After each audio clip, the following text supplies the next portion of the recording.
Aloha mai, and welcome to a Breastfeeding Toolkit utilizing a rapid innovation process to expand lactation resources in rural Hawaii. Today, we're going to share a project that was conceived to support pediatric providers in our community health centers to support breastfeeding in families who had few resources and maybe far from care, far from stores, etc. We have prototyped a breastfeeding toolkit. You'll hear us use the word prototype a lot. It means a rough draft. That's really what we're talking about. We'll be rolling out this project in community health centers, coupled with other settings. Beyond pediatric and obstetric providers, we hope to connect families with the breastfeeding resources they need, where and when they need them. My name is Krista Olson. I'm director of the NEST program in Hawaii. I'm a lactation consultant serving families on the remote Big Island of Hawaii. And I want to pass the torch to the rest of our team to share their names and their roles.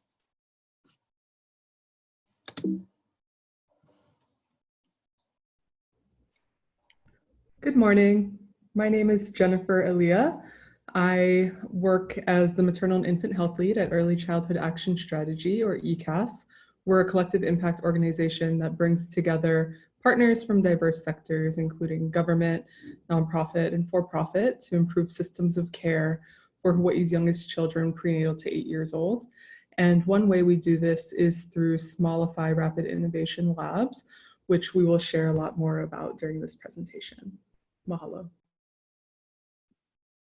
Aloha mai, my name is Amber Granite. I work at the Waimanalo Health Center in the WIC setting as a nutrition assistant, as well as the breastfeeding coordinator.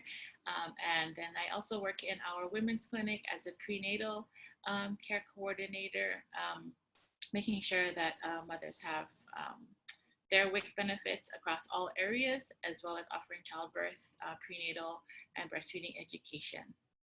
Mahalo. Hi, my name is Sasha Williams. I work at Hui Malama Ola Na Oiwi, which is the native Hawaiian healthcare system here on Hawaii Island, doing a perinatal community health worker training program. And then I also am an IBCLC and lactation consultant who works for Mahina Ona Pediatrics, doing telemedicine video consults with moms and babies.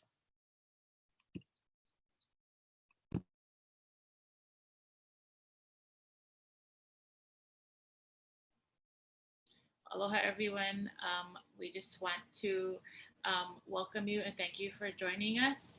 I just wanted to share a little bit about how we as Native Hawaiians and people in Hawaii begin our day or begin a presentation like this. We usually like to start off with kind of being grounded in our work.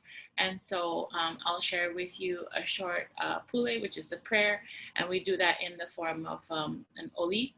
And then also what I'd like to do, and what I'd like for you to do as well, is to bring in one of your ancestors with you. I usually like to bring my grandmother, Sarah Wong, and I bring all the kumu that have taught me and continue to teach me all the things that I enjoy learning about and that I want to share with you.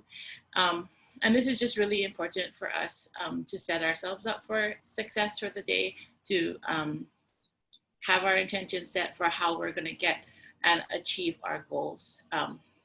So I'll say the oli one time, and then if everybody can clap twice at the end to close it. Okay. Na au makua mai ka la hiki a ka la kau. Mai ka ho'okui a ka hala wai. Na au makua ia ka hina, kua ia ka hina alo. Ia ka akau I ka lani. O ki ha I ka lani. O we I ka lani, nulu I ka lani, ka holo I ka lani. E ia ka pula pula a o ka USB ohana. E malama o ko ia mako. E ulu I ka lani, e ulu I ka honua, e ulu I ka pai aina o Hawai'i. E ho mai ka ike, e ho mai ka ikaika, e ho mai ke aka mai, e ho mai ka mau popopono, e ho mai ka ike pāpālua, e ho mai ka mana. Clap twice. Mahalo.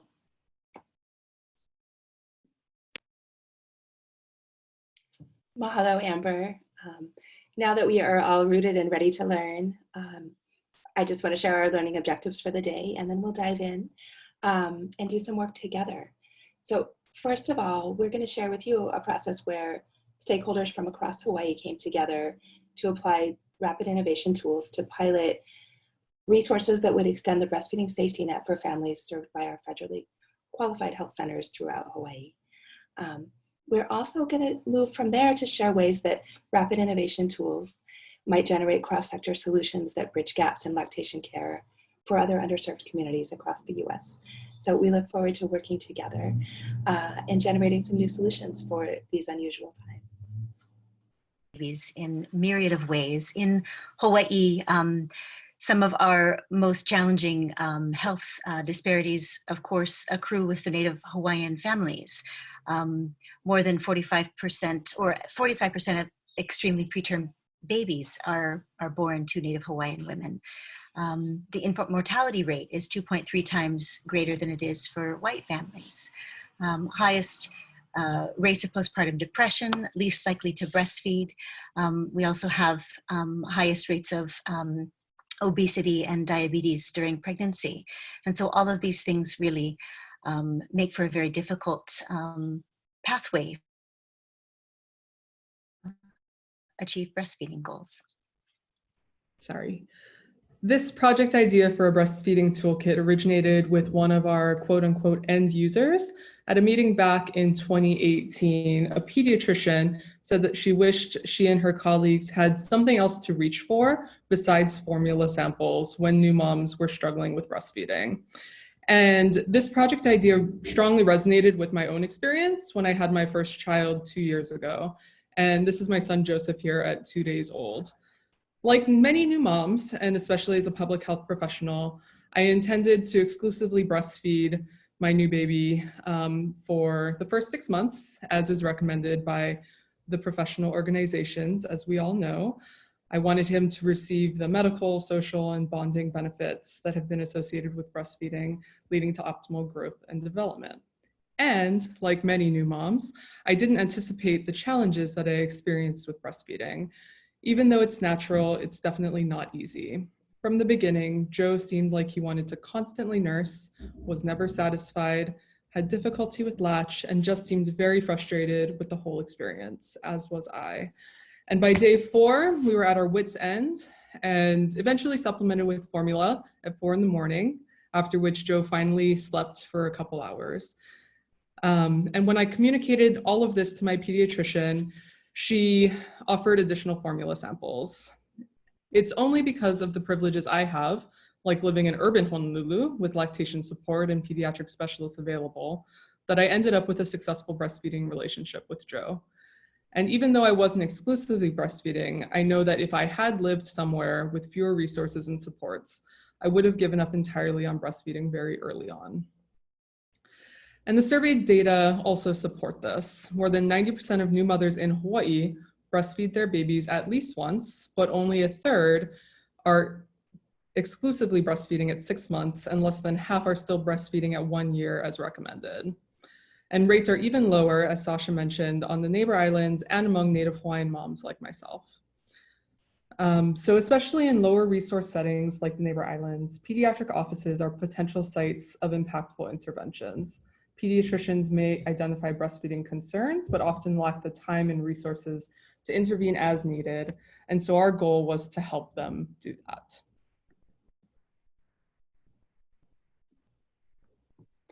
For many of you joining us on this webinar, I imagine Jen and Joe's story is not unfamiliar. So we invite you to join us on this innovation journey. We want you to start thinking about what you'd want in a toolkit for Jen if she called you. We think of it as the first aid kit for breastfeeding and chest feeding across our islands, particularly for those families living remotely. And in some ways, we're all living remotely and in isolation during the COVID-19 crisis. So for many of us, I imagine serving families through telehealth is new. What would you want them to have on hand? What can you make use of what they have in their kitchen cabinet? So this is our opportunity, and we invite you to grab a piece of paper, make some notes in your phone. What would you put in the hands of every struggling nursing parent in rural and under-resourced communities? What would you want available when you're on a telehealth call? providing lactation care. So as we take you on our journey, remember our kit is a prototype. We're going to share a few iterations, a few rough drafts, and we hope to learn from others. So as you come along with us, build your own kit. We'd love to know what you would put in it.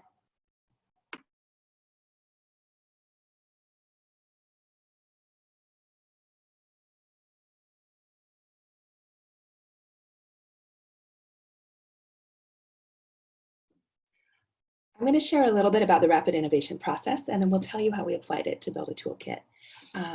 So what we mean by innovation really is build stuff together, make stuff that the concept comes from human-centered design. As we move through our webinar, we're going to share resources to help you do it yourself. But we just want to introduce the concept so you know the tools we're using on our journey. You'll see us all working together. Rapid innovation for our team involves a lot of Post-it notes. It involves a lot of scribbling. It involves a lot of laughter. It's usually a really fun process. One of the principles of the rapid prototype is that you get to fail. You get to fail forward quickly. And when you stand up, you're a little bit further along in the journey. One of the concepts we work with is perfection is the enemy of the good. You know, often things stall out in our systems because they're not yet perfect. They're not ready to roll out.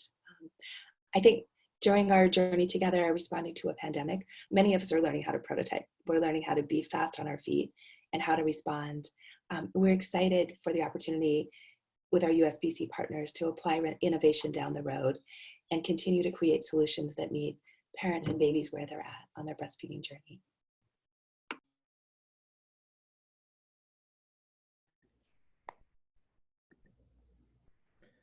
All right, so now I'm going to speak a little bit about our journey in developing our toolkit. And as Krista mentioned, our team participated in a Smallify Rapid Innovation Lab. And what that means is we physically got together pre-COVID to do a 2-day kickoff session back in late October, and then 2 half-day working sessions in December and January. And at the early February, we culminated with a springboard event in which we presented our work and our prototype.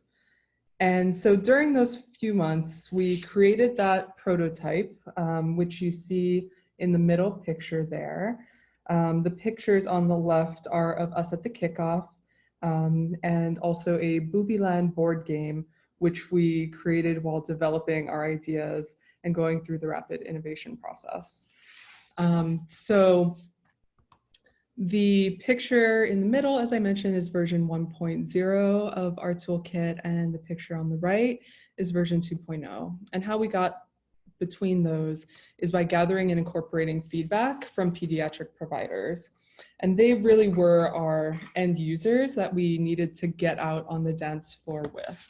So we talked with more than a dozen physicians and nurse practitioners, mostly working at FQHCs, about what they would find helpful and what they would actually use in a toolkit. And with some providers, they were more general conversations, and with other providers, we showed them specific items and asked for their feedback. What came across loud and clear, and what we already kind of knew, is that providers are busy and have little to no time to deliver extensive breastfeeding counseling themselves. So essentially, this toolkit could not stand alone. It needed to be coupled with additional support after the mom leaves the pediatrician's office. Also, with their feedback, we refined different pieces of the kit. We added, removed, and replaced things. For example, the kit used to include belly balls to show how small the newborn stomach is and how feeding doesn't actually require a large volume of milk. But we were able to replace those physical balls with a nice handout, which you'll see on the next slide, which is less of a choking hazard for toddler age siblings.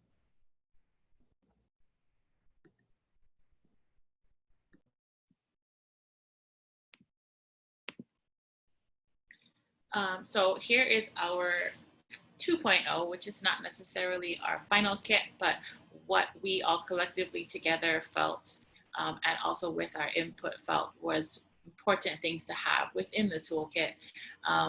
We definitely were, it was important to us to make sure that each item that we put in the toolkit was labeled properly and in a way that almost anyone could understand.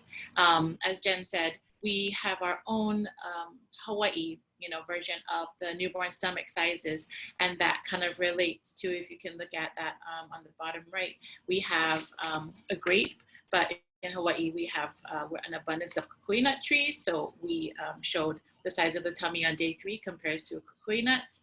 We have limes, and then lilikoi is another medicine that we use, and that we also, we drink that juice, but the size of the lilikoi compares to the 1 month size of the stomach.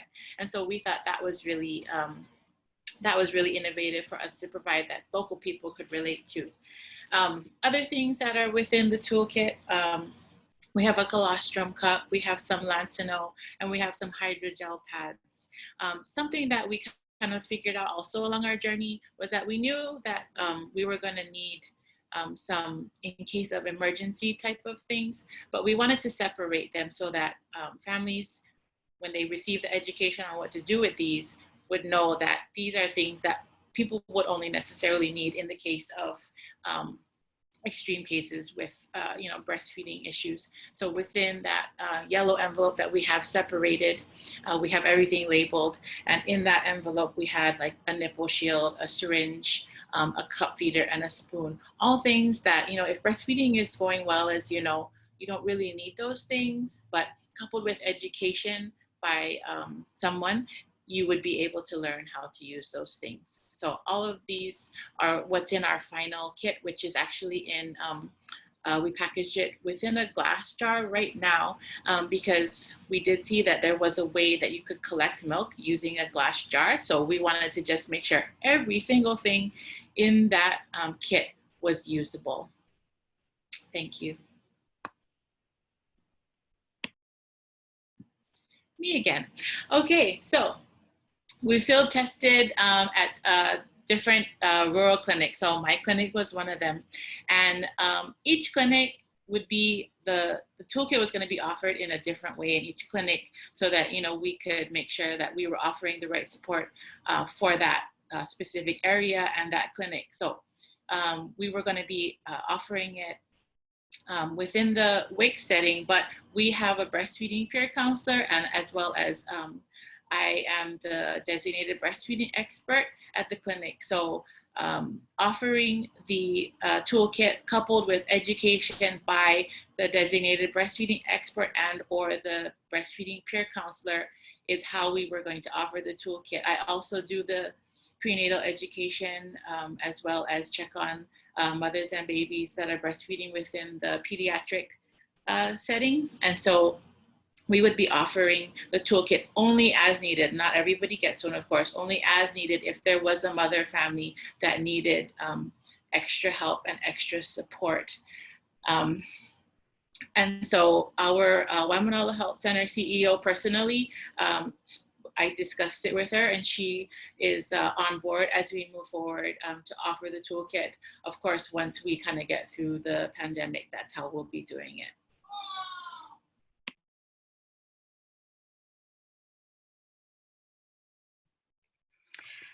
And so I am also a nurse practitioner student and have been working with Bay Clinic. We have several federally qualified health centers, all part of one in East Hawaii.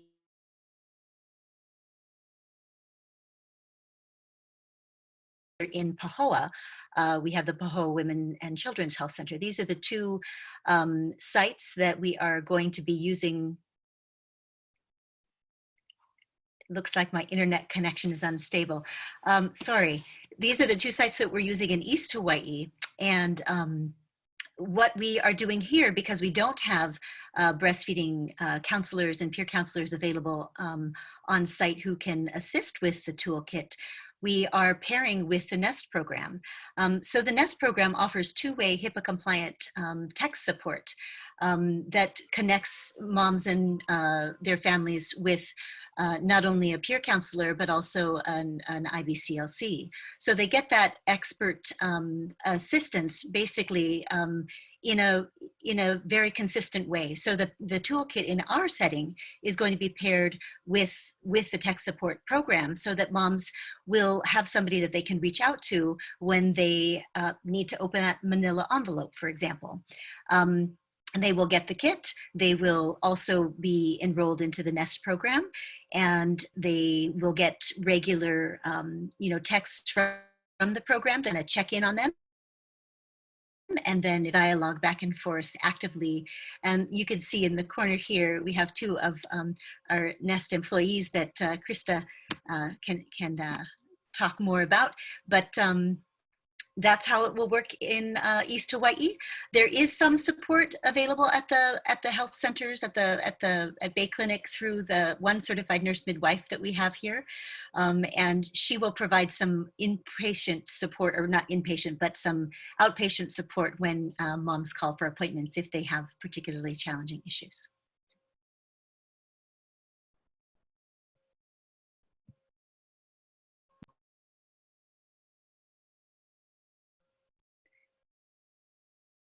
Same with me, Amber. So lessons learned from this process. We had a lot of fun in this process. The rapid innovation piece coming together, I think probably we met 5 or 6 times. It was challenging. We live on islands separated by ocean. And so getting back and forth, maintaining our momentum can be challenging because of those geographic barriers. Having to get on a plane to go and be part of conversations, challenging. In fact, doing so much more online since COVID-19 has actually improved our ability to connect with one another. So that is actually something that I expect will grow our capacity in the future in the state of Hawaii. Another thing that we found is that it's really important to seek administrative and provider buy-in from the outset for the small bets that we are, kind of placing for the program, and then making the most of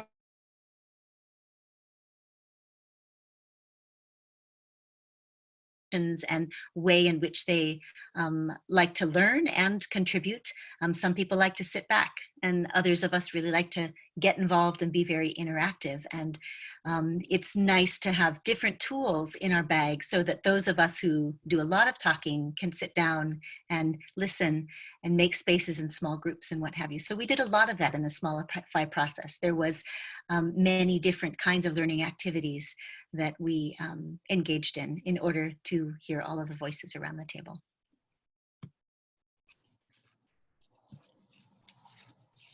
Thank you, Sasha. And Sasha has really prepared us for the message we most want you to leave with. We're excited for you to know about our breastfeeding toolkit. We're excited to see what folks do with that information and take it out there. But most of all, we want you to know anyone can innovate. You can do it, and you can do it right now. Our team was lucky to be led by a system. The Smallify Rapid Innovation Lab is based out of California, does a lot of online work. We've shared a number of resources at the end of this presentation that can connect you with tools that you can make use of. But we're going to show you the model that we worked through. And we basically applied the innovation tool Smallify gave us to our own work. And I'm going to just walk you through a little bit. As Sasha shared, this really met us where we were at in terms of our different learning styles. You know, some of us don't mind getting up and talking in front of a large group. Some of us love to draw. Some of us hate to draw. Some of us do well working in pairs. And so I want to just kind of walk through some of the tools, and we'll share one particular example just to get you started. And as Jen referenced earlier, what we invite you all to do is get out on the dance floor, find a few partners who also have stake in a big problem, and try some things out. So applying innovation tools in your own work, we'll start with fearless. You know, so part of this work is just being brave, being willing to fail, and showing up. And Amber so beautifully led us through the process of showing up in Hawaii. We are lucky to have a long tradition of Oli and of using some mindfulness and prayer to open our space. There are various ways to do that, you know, and icebreakers can be another way. The purpose is to align our focus to get into what we call a growth mindset, where we're ready to jump in and take some risks. And then opening up means involving the people most impacted.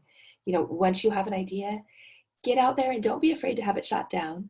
So for us, you know, approaching our busy pediatric providers took some bravery, and we learned some great things, and some things they were like, why is that in there? And we had to, you know, be thick-skinned enough to kind of reiterate and come up with version 2.0. And then I want to take a little bit longer to talk about the say yes concept. You know, in our work, I think we come up against a lot of yes, but, you know, that's a great idea, but, and in this process, we all committed to saying yes, and we could also do this to move around that barrier. So this is really a sky's the limit sort of brainstorming tool. So I'm gonna point your eyes over to our scribble on the right. And we first practiced with something really familiar, and we made our dream blender. This is the Mama Dream Blender, where the four of us and our partner, Claudia, who wasn't able to join us in the presentation, we sat to get together and we practiced saying yes. We're like, if your blender could do anything, what would it do? And we are all busy working parents, every one of us on our team. So we had a great time dreaming up just what we would want out of a blender if we could have it. And I share that only to say, take something and do a yes and. Do it with your family at dinner tonight. You know, if we had a magic tool to clean up after dinner, what would it do? And say yes. And once you've said yes, make stuff. We never made the magic blender. If we had, we'd share it with all of you. But we did make the Yes You Can toolkit. And that's the rapid prototype. We asked, what can we build? We showed up at the first session with a bag of stuff that we might want to use in our toolkit. Sasha brings her coffee in a canning jar, and I said, hey, we could use that as a vacuum pump. You know, you heat it, and it's an emergency breast pump. So we just started making things. Jen shared a little bit about our Booby Land board game. You know, that was our kind of first jumping in and walking through the process. We said, you know, if this was a board game, what would it look like? What would the experience for families be? We've done that with an amusement park as well, of like, if we could have all the things for a breastfeeding family, what would be there? So get out your paper and pen, start drawing things. And then when you're ready, you've heard us talk about small bets. We ask you to bet small. Pick one thing and do it. Test things as you go, feel among friends, and then try the next version. So that's our call to you as we face unprecedented times for providing breastfeeding support. Bet small. Do something now to make a difference. As we've said, anyone can innovate. Now it's your turn. So we invite you to pause for a moment. Hopefully you've got your paper and pen out, or you've been making notes about your own breastfeeding toolkit. Now we invite you to consider one new challenge that COVID-19 has brought to the breast and chest feeding parents in your community. We ask you, make a small bet. Test one new tool, a new mindset, find a workaround for one challenge that has come up in your practice setting. Now take a deep breath, write it down, or better yet, open your email, get the ball rolling, tell one colleague, I have an idea, let's make it happen. And our call to you is to make those ideas happen. Send us emails, we'd love to hear about them. We hope to just launch a cascade of new ideas. And we're gonna leave you with some resource slides to help you turn those ideas into your first prototype. So a few innovation links, all of them have free tools that are ready for you now. Many of them were in-person models that have rapidly shifted to being online models, and we invite you to reach out and find ways to bring these tools to your own community.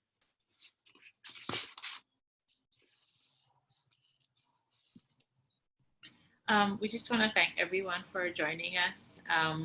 I also think it's really important to thank and acknowledge everyone that's joining us from the continent that's on native lands. We want to acknowledge also everybody in this fight and that has risen up for justice and equality. And again, we're just so thankful to have been able to not only do this work, but then now share this work with you. As you can see, we have all of our emails out. We would love to hear from you. We would love to hear what you're doing. We can't wait to listen to and watch all of your presentations about, what we all want to do is, normalize breastfeeding.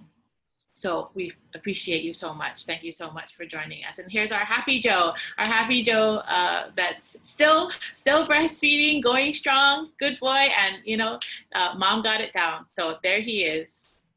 Mahalo.